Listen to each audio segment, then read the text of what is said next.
भगवान का पहला स्वरूप है सत्य स्वरूप। सत्य किसे कहते हैं? जो कभी ना बदले वो सत्य है।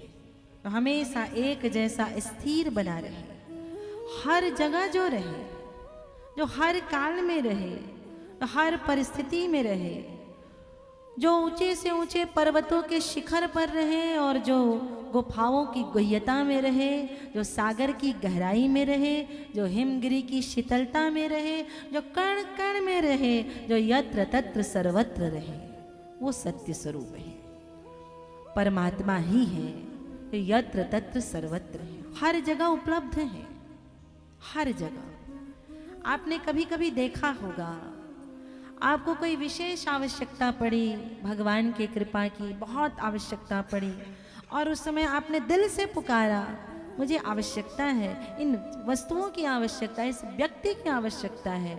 उस समय या तो आपको वह व्यक्ति मिल जाता है और या तो आपको वह वस्तु मिल जाती है, क्योंकि परमात्मा हर जगह है, वो सुन रहे हैं। सत्य स्वरूप से एक ही सत्य है, और उस एक सत्य को संत जन, विद्वत जन, विप्र जन अनेक नामों से पुकारते हैं, भजते हैं, जानते हैं। कोई राम का पुजारी है, कोई शिव का उपासक है, कोई कृष्ण का उपासक है, कोई गणेश को मानता है, कोई दुर्गा को मानता है, लेकिन मूलतः जो मूल परमात्मा है वो कौन है? वो सत्य है, सत्य स्वरूप।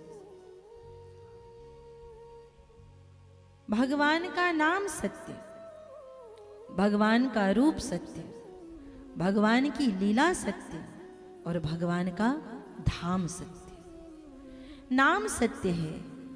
हजारों वर्ष हो गए श्री कृष्ण को आकर के लीला करके गए हुए, लेकिन आज भी लोग गाते हैं आनंद से, और उतना ही आनंद आता है जितना हजारों वर्ष पहले कान्हा कहने में आता था। कृष्ण कहने में जो आनंद आता था, हम प्रतिदिन कथा गाते हैं, कभी यहाँ कभी वहाँ कभी और कहीं, लगातार गाते हैं। लोग कहते हैं जी आप बोर नहीं होते? वही वही राधे राधे राधे कृष्ण कृष्ण करते करते बोर नहीं लगता?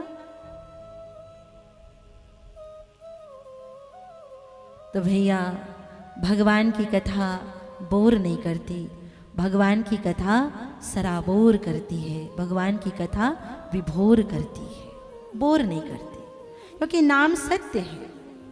हजारों वर्ष हो गए इस लीला को करके गए हुए, फिर भी उनके नाम के जप की उतनी ही महिमा है।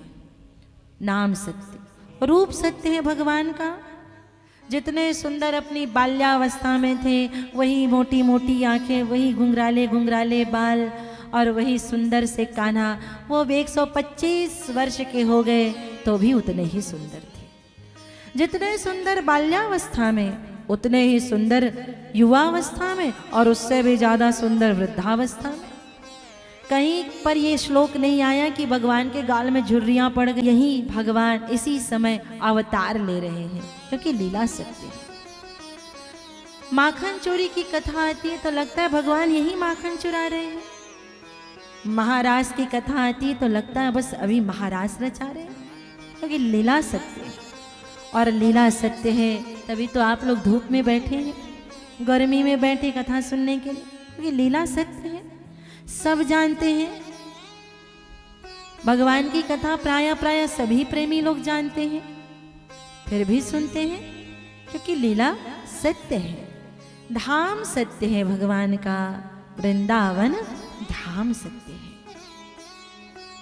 जाइए कभी ब्रज जाइए, आपसे राधे कहलाने के लिए, आपसे भजन करवाने के लिए भैया पसीने छोड़ जाते हैं। गालो गालो बोल लो, 7 दिन का मेहनत आपका सार्थक हो जाएगा। संतोष भैया न जाने 2-3 महीने से लगे हुए हैं इस कथा को सफल करने के लिए।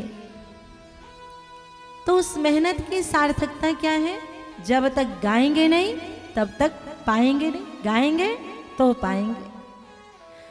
पसीने छूट जाते हैं आपसे गवाने के लिए, गालो गालो गालो, तो भी आप गाने का नाम नहीं लेते।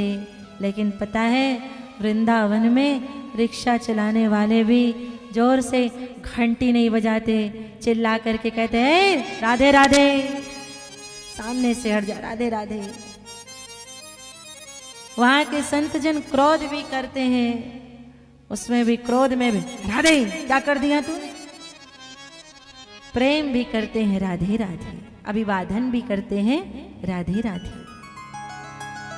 वो धाम सत्य है, वृंदावन धाम की उतनी महिमा है। सत्य भगवान का पहला स्वरूप,